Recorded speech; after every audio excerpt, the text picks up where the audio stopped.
اور جب تمہارے لڑکے بالغ ہو جائیں تو ان کو بھی اسی طرح اجازت لینی چاہیے جس طرح ان سے اگلے یعنی بڑے آدمی اجازت حاصل کرتے رہے ہیں۔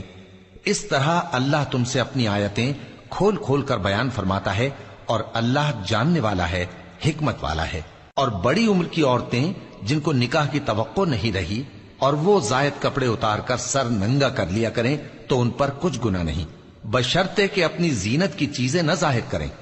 اور اگر اس سے بھی بچیں تو یہ ان کے حق میں بہتر ہے،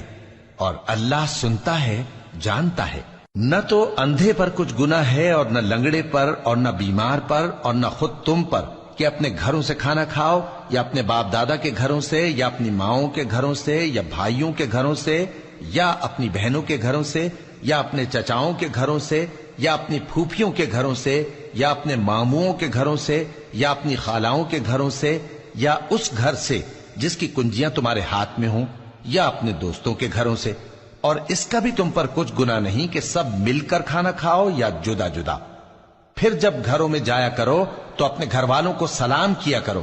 یہ اللہ کی طرف سے مبارک اور پاکیزہ تحفہ ہے۔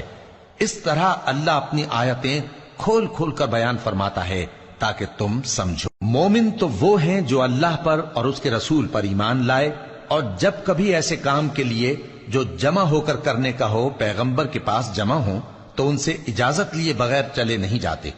اے پیغمبر، جو لوگ تم سے اجازت حاصل کرتے ہیں وہی اللہ پر اور اس کے رسول پر ایمان رکھتے ہیں۔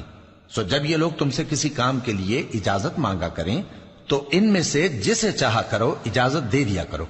اور ان کے لیے اللہ سے بخشش مانگا کرو، کچھ شک نہیں کہ اللہ بخشنے والا ہے، مہربان ہے۔ مومنو، پیغمبر کے پکارنے کو ایسا خیال نہ کرنا جیسا تم آپس میں ایک دوسرے کو پکارتے ہو، بے شک اللہ کو وہ لوگ معلوم ہیں جو تم میں سے آنکھ بچا کر کھسک جاتے ہیں۔ تو جو لوگ ان کے حکم کی مخالفت کرتے ہیں ان کو ڈرنا چاہیے کہ ایسا نہ ہو کہ ان پر کوئی آفت پڑ جائے یا تکلیف دینے والا عذاب نازل ہو۔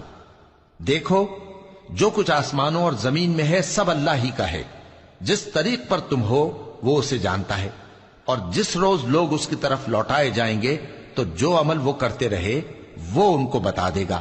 اور اللہ ہر چیز سے واقف ہے۔